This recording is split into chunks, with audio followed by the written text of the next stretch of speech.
Hey everyone, thank you for joining us on The Freed Mind. I'm Dr. Wilson. Enjoy the show.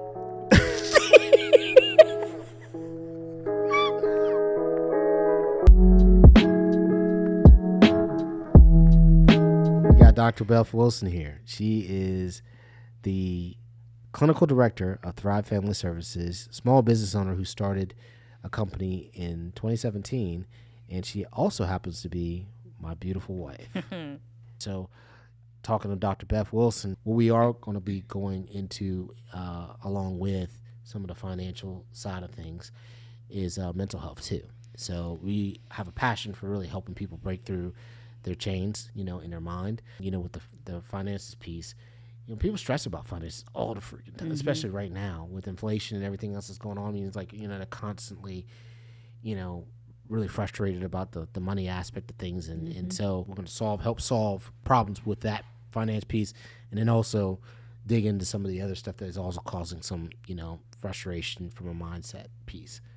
So Dr. Beth Wilson, I guess the question I have is like, what, if we had some takeaways or whatever, about starting a business and getting started or whatever, what would be some key takeaways of getting started and moving towards your business? And, and just, a little piece of your story, of how you got there, to be a successful business.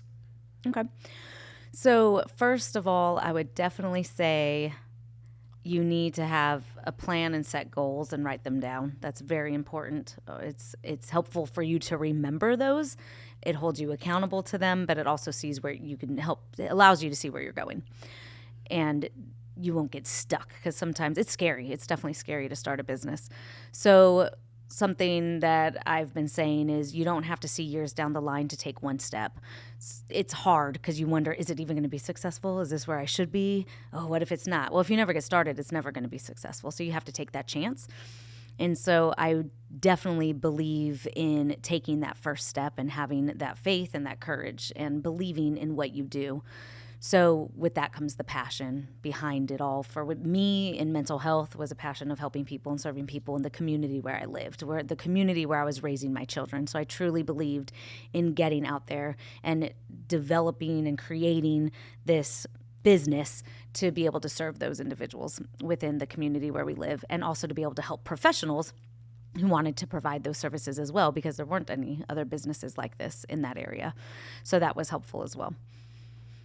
So it's really about identifying your passion, right? I guess, and what you really want to do. And then your passion, I guess, kind of turned into value. Is that what I'm hearing? Definitely. I see that the service, providing that quality service, was of value for sure to the clients who were receiving the service. It provided a value for them and their life and for the changes and the progress that they made, and also provided a value to other professionals, so those that I may supervise and those that were able to come and get a job and they get their paycheck every other week, that type of thing. It provided a value to them as well, and it was all set behind because of the passion I had to be able to help people and to provide the service. Yeah, so I guess what I'm thinking about is it kind of feeds itself, right? So cycle. Mm-hmm. Yeah, you're providing something, you're passionate about something, providing something that people get value from and walk away from it feeling good about it, but it makes you feel good because you gave a sense of fulfillment. Yeah, there's a sense of fulfillment. Yeah, that's wild how that works when you're kind of in your Purpose. Thing, your purpose, your passion of doing whatever it is. It sounds like you really enjoy it. Yes, definitely. It just keeps feeding itself. That's wild. Huh.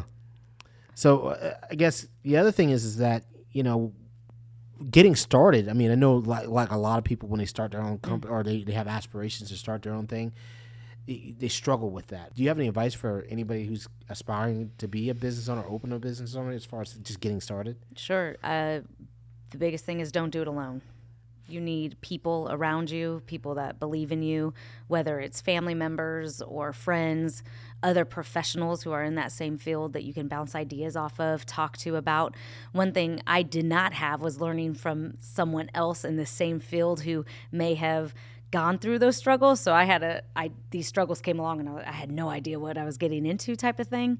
But it's great if you can find somebody that's in that same field of whatever type of business you're wanting to open, so that you can learn from them, for sure. And it's one of the hardest things in today's world, I feel like we're kind of all out for ourselves, when I really feel we should be working collectively and really collaborating and learning from one another and helping build each other up instead of tearing each other down. And that's seen a lot when it comes to owning businesses and starting a business, and don't step on their toes and don't do this, when it shouldn't be seen like that at all. It's, we're here to help to meet this goal of helping as many people as we can, or meet the goal of getting people into the houses that they need to get into, or, whatever type of business it is. So I think not doing it alone is a huge thing, and not giving up when the times get hard. So recognizing times will get difficult and money might be tight at times, but believing and having that faith. And if you don't have a faith or anything of that sort, of just trying to really identify your goals and what it needs to look like. And that initially it's just going to be making ends meet. It's not going to be a surplus. So knowing that it takes time to get there and just being patient with that process. So if I gather it correctly, and I'm just thinking, like if I was laying it out in my own mind, I think one of the key pieces that you have to have a passion for whatever you're doing, right? For sure. You have to love what you're doing, and it's going to kind of feed itself. The secondary thing is that you would say, build a tribe around you that could kind of encourage you, right? And it doesn't necessarily mean that it has to be somebody that knows what you're about and knows what you're doing. Right. That's a plus. That's like Yes. that's a real benefit if you have somebody like that. But it doesn't necessarily mean you have to have that person. Just somebody that cares about you and really cares about what you're doing, Right. and would help motivate you and when times get tough. And I think the last piece, from my understanding, is just like times are going to get tough.